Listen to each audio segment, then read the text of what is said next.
Hello साथियों, मैं सतीश आपका आर्यम एकेडमी में एक बार फिर से स्वागत करता हूं। आज हम सब भारतीय संविधान की तीसरी क्लास है। भारतीय संविधान में आज हम सब भारतीय संविधान के स्रोत के विषय में जानेंगे, पढ़ेंगे कि भारतीय संविधान के मतलब किन देश से क्या क्या प्रावधान अपने भारतीय संविधान में सम्मिलित किए गए हैं। ठीक, चलते हैं अपने टॉपिक के पास।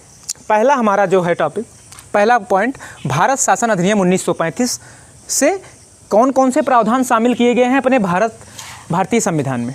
ठीक, पहला क्या है हमारा, न्यायपालिका, दूसरा CAG, तीसरा लोक सेवा आयोग। ठीक, अब जो क्वेश्चन आता है इसमें क्वेश्चन ये आता है कि किस देश से मतलब किस स्रोत से अपने भारतीय संविधान में सबसे ज़्यादा प्रावधान सम्मिलित किए गए हैं। ठीक, तो वो होगा भारत शासन अधिनियम 1935, क्योंकि आधे से अधिक 250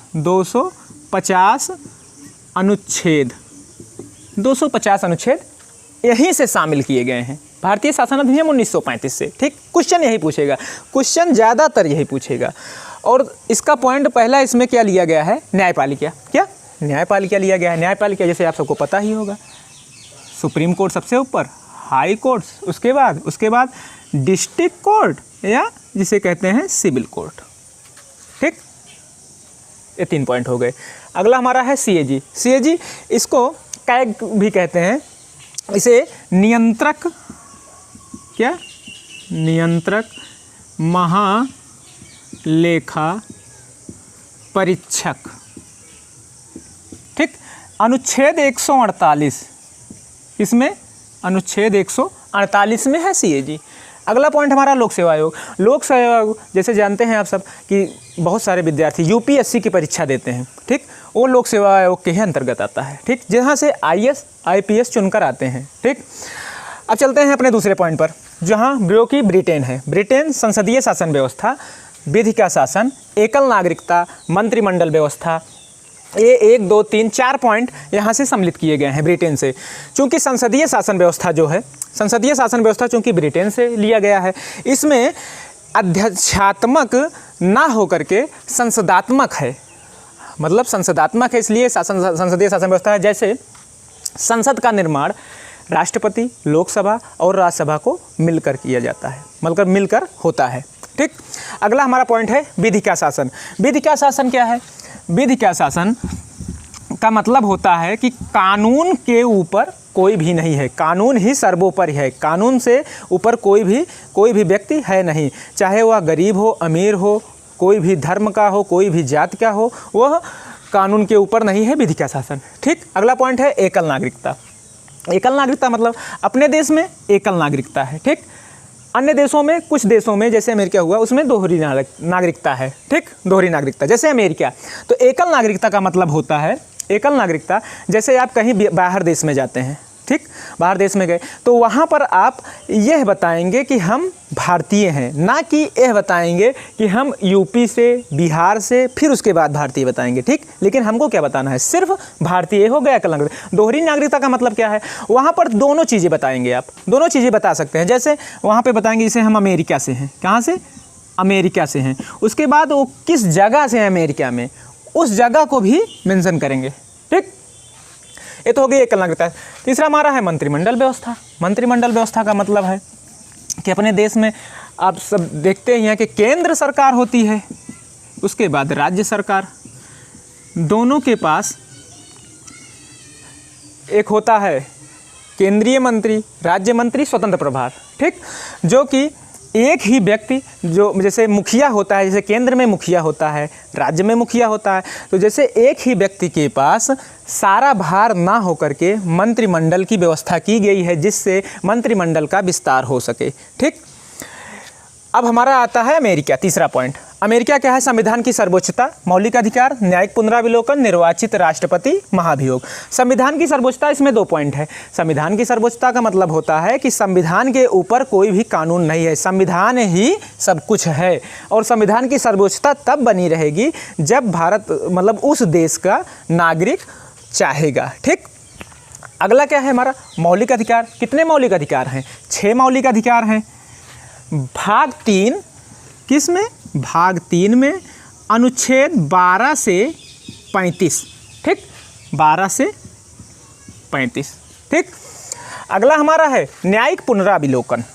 न्यायिक पुनराविलोकन का मतलब क्या होता है कि संसद द्वारा विधि की जांच करना, अर्थात संसद द्वारा बनाए गए कानून की जांच करना। किस अनुच्छेद में है? 137 में है। किस में है? 137 में है। ठीक। अगला हमारा है निर्वाचित राष्ट्रपति। निर्वाचित राष्ट्रपति। फिर उसके बाद महाभियोग। अगर हमको राष्ट्रपति को हटाना है तो किसका प्रयोग किया जाता है? महाभियोग का। ठीक। महाभियोग अनुच्छेद 61, इसमें 61 में, आर्टिकल 61 में।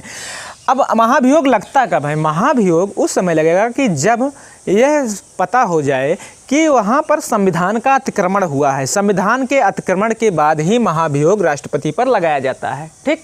इसी प्रक्रिया से राष्ट्रपति को अपने पद से त्यागपत्र देना होता है। ठीक। अगला होता है हमारा चौथा पॉइंट कनाडा। कनाडा मतलब संघात्मक विश्लेषण, शक्तियों का विभाजन, अवशेष शक्तियाँ केंद्र के पास। ये 3 पॉइंट हैं। संघात्मक विशेषता, शक्तियों का विभाजन, अर्थात संघ मतलब केंद्र और राज्य के मध्य शक्तियों का विभाजन। ठीक। अगला हमारा है अवशिष्ट शक्तियाँ केंद्र के पास। अवशिष्ट का अर्थ होता है बची, जो शक्तियाँ बच गई हैं, जो शक्तियाँ बच गई हैं वह केंद्र के पास होंगी, ना कि राज्य के पास। ठीक। अगला हमारा पॉइंट है आयरलैंड। अब आयरलैंड से एक क्वेश्चन आता है, सबसे ज़्यादा पूछा जाता है कि नीति निर्देशक तत्व किस देश से लिया गया है, मतलब उसका स्रोत क्या है? तो क्या है? आयरलैंड से नीति निर्देशक तत्व लिए गए हैं। अगला हमारा क्या है? राज्यसभा के सदस्यों का मनोनयन। यहाँ पर राष्ट्रपति राज्यसभा के सदस्यों का मनोनयन कितना करता है? राज्यसभा में 12 सदस्य, राष्ट्रपति राज्यसभा में 12 सदस्य। और वहीं पूछा जाता है कि लोकसभा में कितने? 2 सदस्य। ठीक। ये 2 पॉइंट आपको याद करना है। ठीक। अगला हमारा है दक्षिण अफ्रीका, छठा पॉइंट संविधान संशोधन। जैसा कि दक्षिण अफ्रीका का नाम लेते ही आप सबको AB डिविलियर्स का नाम याद आता होगा, जिसे हम 360 भी कहते हैं, जो कि मशहूर क्रिकेटर थे। 360, इसमें 8 और जोड़ देंगे, 8 और ऐड कर देंगे तो कितना हो गया? 368 अनुच्छेद लिख दीजिए। तो 368 अनुच्छेद में संविधान संशोधन है। संविधान संशोधन का मतलब हो गया कि जैसे कोई भी संविधान, मतलब जैसे अन्य देशों से लिए गए संविधान है, अपने देश में आर्टिकल 1935 भारत शासन अधिनियम 1935 से सम्मिलित किए गए हैं, जो भी पहले से ब्रिटिश शासन के समय से। अगर आपको उसमें कुछ सुधार करना है, कोई संशोधन करना है, कुछ ऐड करना है, तो संविधान संशोधन किया जाता है। ठीक। अगला आता है 7वां फ्रांस। फ्रांस से क्या लिया गया है? फ्रांस से समानता, स्वतंत्रता, बंधुत्व एवं गणतंत्र। 3 चीज़ें, समानता, स्वतंत्रता, बंधुत्व एवं गणतंत्र। तो गणतंत्र सबसे मुख्य क्वेश्चन है कि गणतंत्र है क्या? जैसे देश का मुखिया होता है, भारत देश का मुखिया मान लो है, तो भारत देश का मुखिया वंशानुगत ना होकर के, मतलब वंशानुगत ना होकर के देश की जनता द्वारा निर्वाचित हो। ठीक। देश की जनता द्वारा निर्वाचित किया जाता है, उसे हम गणतंत्र कहते हैं। उसे ही गणतंत्र देश या गणतंत्र राज्य भी कहते हैं। इसमें आपको कंफ्यूज नहीं होना है। ठीक। गणतंत्र। अगला हमारा 8वां ऑस्ट्रेलिया। ऑस्ट्रेलिया मतलब समवर्ती सूची, संयुक्त अधिवेशन। 2 पॉइंट लिए गए हैं। समवर्ती सूची ये अनुसूची 7 में है। किस अनुसूची में है? 7वीं अनुसूची में है।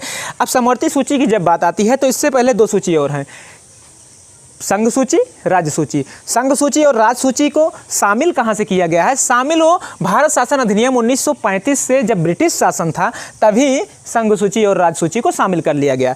समवर्ती सूची को ऑस्ट्रेलिया से लिया गया है, जो कि इस पर केंद्र और राज्य दोनों का अधिकार होता है, दोनों इस पर कानून बना सकती हैं, लेकिन अंतिम रूप से केंद्र का ही मान्य होगा। ठीक।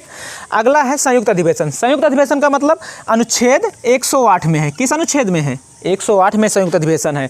संयुक्त अधिवेशन होता कब है, कब बुलाया जाता है? तो यह राष्ट्रपति द्वारा बुलाया जाता है। बुलाया कब जाता है? राष्ट्रपति बुलाते कब हैं?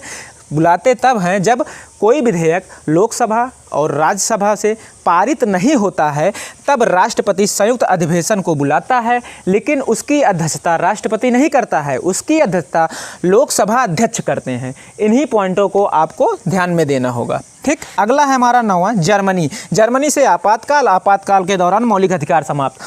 अब आपातकाल जो है आप सबको पता होगा कि जब इंदिरा गांधी का शासन था, जब इंदिरा गांधी जी प्रधानमंत्री थी, तो 24 जून 1975, ठीक, 1975 से 21 मार्च 1977, टोटल 21 महीने का आपातकाल लगा हुआ था। उस समय तत्कालिक राष्ट्रपति थे फखरुद्दीन अली अहमद जी, ठीक, और तत्कालिक प्रधानमंत्री थे श्रीमती इंदिरा गांधी जी थी। अगला हमारा है आपातकाल के दौरान मौलिक अधिकार समाप्त, ठीक। फिर उसके बाद है 10वां है जो रूस, सोवियत संघ रूस है, उससे मूल कर्तव्य लिया गया है। हमने इसको सबसे लास्ट में लिखा है, सबसे अलग लिखा है इसलिए क्योंकि यह मूल कर्तव्य पहले संविधान में शामिल नहीं किए गए थे, इसको बाद में संविधान में शामिल किया गया, वो भी 42वें संविधान संशोधन 1976 में, वो भी स्वर्ण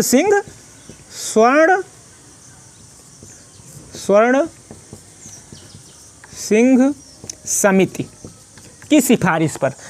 42वें संविधान संशोधन 1976 में स्वर्ण सिंह की सिफारिश पर सोवियत संघ रूस से मूल कर्तव्य को शामिल किया गया। यह पहले से शामिल नहीं थे, इसे बाद में शामिल किया गया। तो आज हमने भारतीय संविधान के स्रोत के विषय में 10 पॉइंट आप सबको बताया है। यहीं से परीक्षा में क्वेश्चन उठते हैं, जितने जितने हम आप सबको मुख्य पॉइंट बताए हैं, आप इसको पढ़िएगा, याद कीजिएगा। अगर कोई भी सुझाव हो तो आप कमेंट बॉक्स में ज़रूर कमेंट कीजिएगा। हमारे वीडियो को लाइक कीजिएगा, हमारे चैनल को सब्सक्राइब कीजिएगा। मिलते हैं संविधान में अगले टॉपिक के साथ, तब तक के लिए धन्यवाद।